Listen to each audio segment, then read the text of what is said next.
Hello everyone, welcome back to E4 English. First, we can just recall the things that we discussed in our previous video. In the video, I told you about the importance of vocabulary. Now everybody knows what vocabulary is.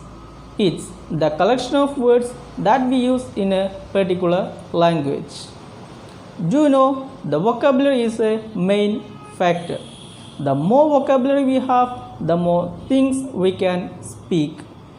So those who wish to learn English language, they have to learn at least 5 new words and its meaning every day.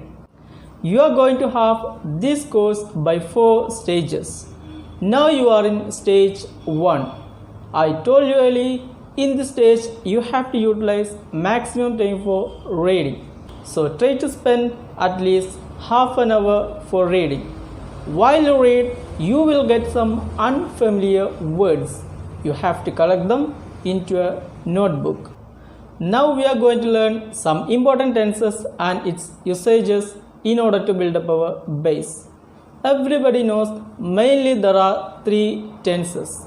These 3 tenses are classified into 4. We can check.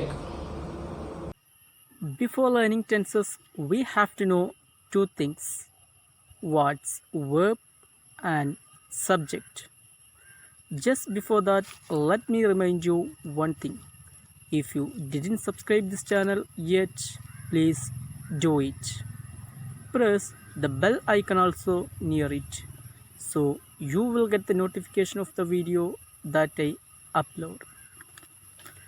What is verb? Verb is the action in a sentence. For example, look at the sentence. Sachin is playing cricket. Here, the action is playing. So, playing is the verb. Now we have to know each and every verb has 3 forms. Its present form, its past form, and its past participle form. We can represent them V1, V2, V3. We can check some examples. Come. Come is its present form. Its past form is came. Its past participle form is come. Next, play. Played, played. Write, wrote, written. Cut, cut, cut. Next, we can check what subject is. Subject is doer of the action in a sentence. For example, we can look at the same sentence. Sachin is playing cricket.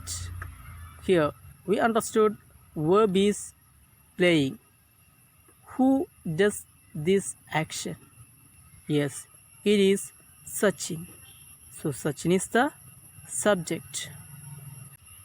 Now we have to know there are 2 kinds of subject. Singular subject and plural subject. If there is only one person is to do the action, that is singular subject. If there is more than one person, that is plural subject. Look at the example. Sachin is playing cricket. In the sentence, Sachin is subject. There is only one person. So that is singular subject. Now if the sentence is like this, Sachin and Ganguly are playing cricket. There are 2 persons. So that is plural subject. Now I hope that you understood what subject and verb is. Now we can start learning tenses. I told you earlier, mainly there are 3 tenses: present, past, and future. These 3 tenses are classified into 4: simple, continuous, perfect, and perfect continuous. So totally there are 12 tenses. We can start learning from simple present. Do you know, before learning tenses, we have to know two things: how it is to be used and where it is to be used. Do you know, each tenses are used in different situations. So we have to know the correct situation. Here, simple present is used to tell our daily activities, universal truth, etc. Look at the Malayalam sentence. Now we can check how this sentence is translated into English. For that, I'll give you a form: subject plus V1 or V1 plus yes plus etc. In simple present, V1 is used. If the subject is plural only, we can use V1. If the subject is singular, we have to affix yes with verb. So, if the verb is play, plays, come, comes, go, goes, etc. Now we can translate the sentence into English. First, we need subject. Now, everybody knows here the subject is she. Now we can check whether she is singular subject or plural subject. Yes, no doubt, she is singular subject. So here we have to use V1 plus yes.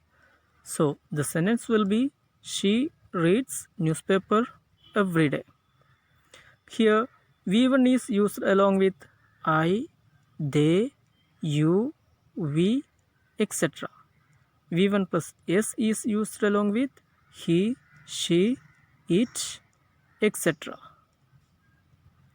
Now we can translate another sentence. Look at the sentence.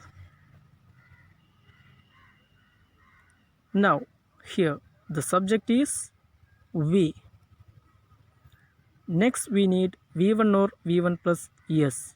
So here we is plural subject. So we have to use V1.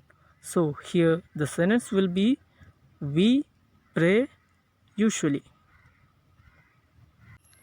Now we can translate another sentence. Look at it. Here the subject is I.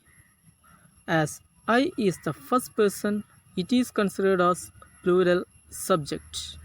So here we have to use V1. So the sentence will be, I watch TV every Sundays. Now shall we translate another sentence like this? Yes, look at the sentence. Here the subject is Babu. It is singular. So we have to use V1 plus yes. So the sentence will be, Babu speaks English. Now we are going to translate another sentence. Here, which is the subject? Yes, they. It is plural. So we have to use V1. So the sentence will be, they sleep at 10 o'clock. Now translate another sentence. Yes, here the subject is he. It is singular. Now you know which one we have to use here. V1 plus yes. So the sentence will be, he comes here every month. Now we can translate one more sentence. Look at this. It is an example of a universal truth. Here, the subject is sun. No doubt it is singular. So, the sentence will be the sun rises in the east. Hello dears, I sign off today's video. We can meet on the next video. Until then, take care.